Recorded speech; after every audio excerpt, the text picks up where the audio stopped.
I actually cannot wait. I keep saying all I want to do is spar now. I want to feel a shot myself, and I want to give a shot. It feels weird, like not being actually punched in my head. It's got a weird feeling. I can't wait. And are you all in contact over WhatsApp and all that, the rest of it with Jamie and everybody? Yeah, Nigel rang me yesterday, just giving me abuse. And I've been speaking to Jamie and that as well, yeah. I'm just itching to get back up there now, because I felt like I was really progressing. I've felt like I was really progressing, actually, and obviously everything just come to a standstill.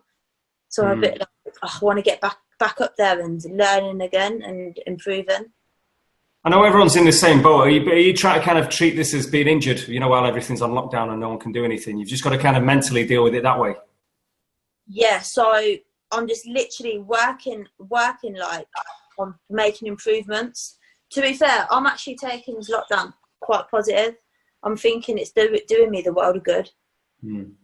Bit of rest anyway and stuff like that. But in terms of with the deliveries, tell us all about that then. So obviously we know that you're a Maverick ambassador, Maverick Stars ambassador, but there's all these food programs that are going on all around the country, and now you are the face of the Northampton Food Community Hub. So what's going on with it?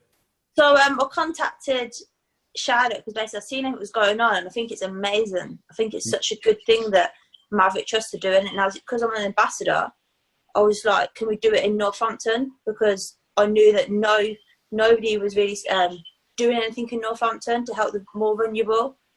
So I spoke to Charlotte and was like, I'd love to be able to do something down here and get involved. And luckily Charlotte got it all arranged, and from Maverick Trust they've used Northampton as another base as well to help people out. And it's amazing, yeah, because it's a bit of an eye-opener as well, because some days it made me a bit sad, because I'm like, bloody hell, like, you don't really see how people are suffering, because everybody's in their own homes thinking about themselves, thinking like, oh, I'm so sad, nothing's happening, blah, blah. But at the end of the day, most people got food in their fridge, they've got electric, and they've got money in their bank. There's other people out there who are really suffering, and Maverick have gone out their way to make sure that they can provide for these people.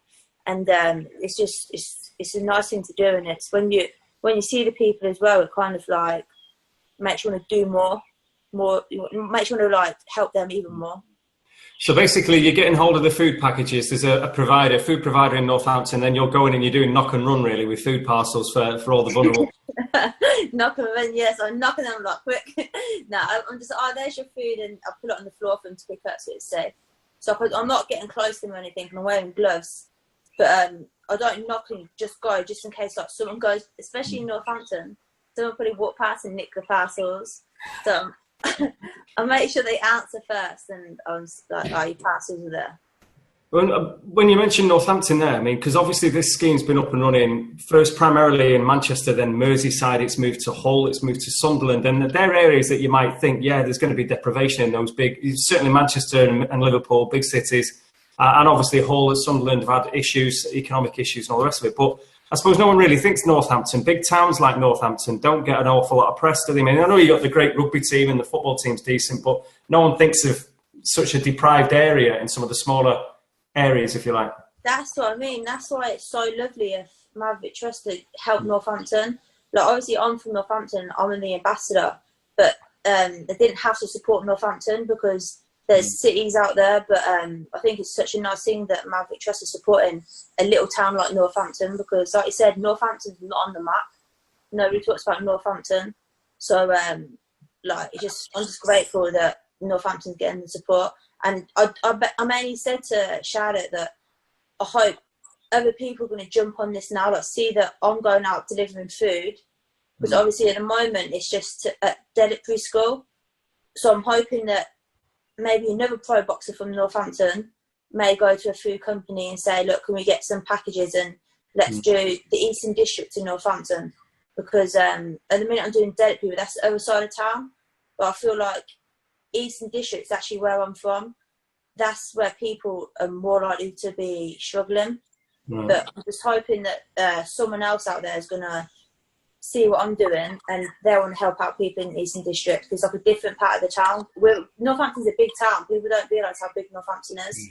So it would be nice if other people out there, like in Northampton, want to jump on board. Yeah. So you're doing that, and that's one way of busying yourself, I suppose, which everyone wants to be busy in these times now. And again, apart from training and doing that, how are you managing to cope with lockdown? I mean, how's it? I mean, again, it's a mental thing as much as anything, isn't it? Obviously. So obviously, because I've got big fights coming up, it's actually been good for me because I've been doing a lot of mind work. So I've been doing a lot of reading about how to like be positive, have good thoughts, how to like deflect against negative thoughts. So for me, I've just been using this time to my advantage and just making sure that I'm mentally going to be prepared for a world title. So what is the plan? Because, I mean, everything's so up in the air now. I mean, what were you expecting to happen in an ideal world? What was the plan, which is now gone? But what was the plan? So it was a world title shot. It was going to be, I was getting a world title shot. So now it's just the waiting game. Well, that was McCaskill. That was McCaskill, though, wasn't it? Was the talk of that originally? And then what exactly were you expecting to happen and when? You know, because nothing was actually set in stone, was it? It was all starting to go through the books, like it was all, but nothing was announced. So like I can't really say much, but it was all going through the books. But it weren't McCaskill. McCaskill was going to vacate. Right. But it was all like I was going to be boxing on a good card. It was all looking great. It was all looking amazing. Actually, like dreams were coming true for me. But now it's just another pause. So the thing, right? And without giving too much away, then, if it wasn't actually signed and sealed and everything else, which card were you meant to be boxing on? I don't think I can really say. All right, but would you been fighting about now, or is it in June? No, next month. No, this month. Yeah, we're in May. No, this month. Right. Yeah. So your preparations would have been gearing up now. The series. I would have been in camp. I would have been deep in camp. Yeah, I would have been proper deep into camp.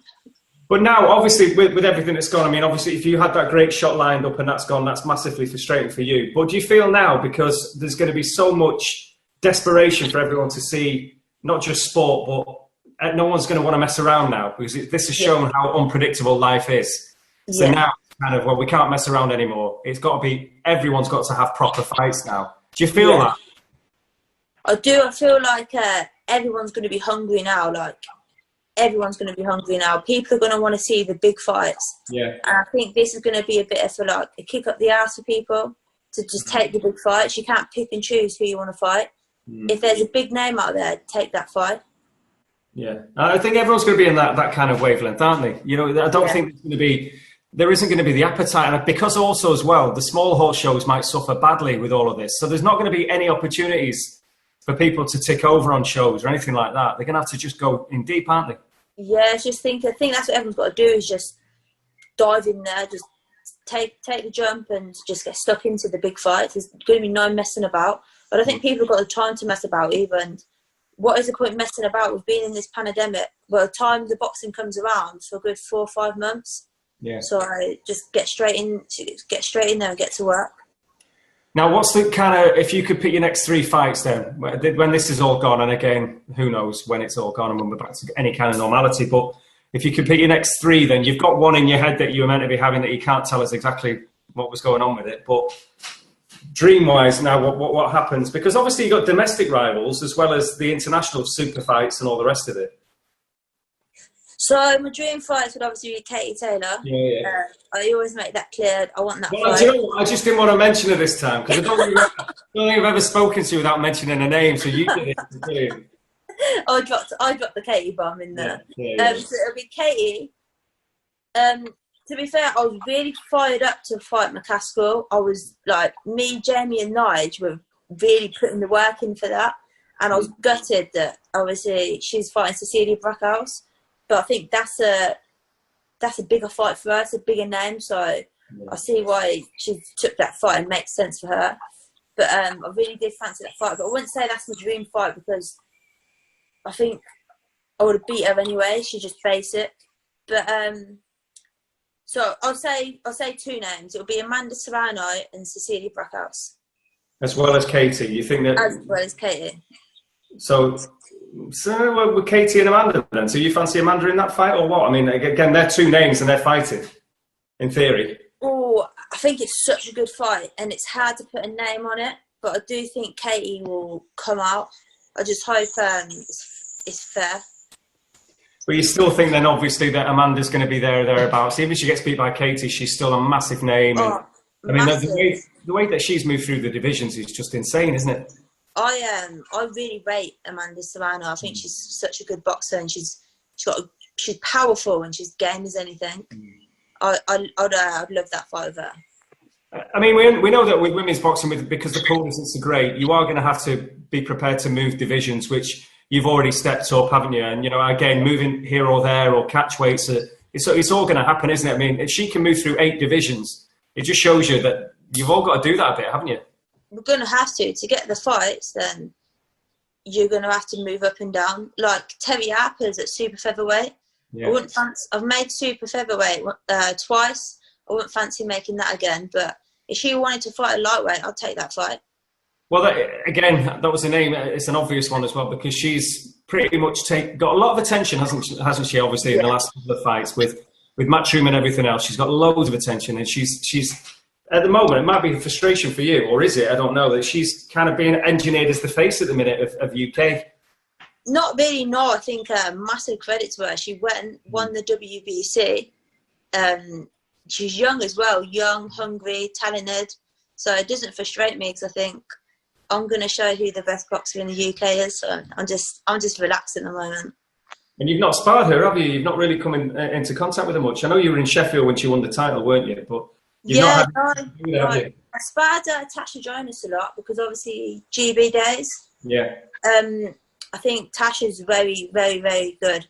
I think people are underestimating Tasha because of the Open performance, but from knowing Tasha, sparring her day in, day out in Sheffield, I just don't think people should write her off so quick, because I can remember from the amateur days, she'll perform when she had to perform. Yeah. And I say it to everyone, when she has to perform, Tasha does perform. And that is one, obviously, that was set in stone, and that should have happened. But in terms of now, because we don't know what's going on, I mean, what are you hoping for now in terms of when boxing can happen again? What kind of timescale are you giving yourself? Are you trying not to think that way, because you could go mad, couldn't you? So I'm staying fit as I can. Obviously, I'm not super fit. My strength's nowhere near where I want it to be, because I'm not in the gym lifting heavy weights and doing my full-on S&C stuff. So when I train with Johnny Velocity, he pushes me to my absolute maximum, where I'm like, he writes me off completely. So I think mentally, that's a bit like, I need to be training with Johnny, I need to be with Jamie and Nige. So I'm doing what I can, but I'm halfway there anyway. So if I got told I was fighting in 6 weeks, I'd be like, yeah, absolutely fine. As long as I get 4 weeks of sparring, I'll be fine. My fitness, I feel fit enough now.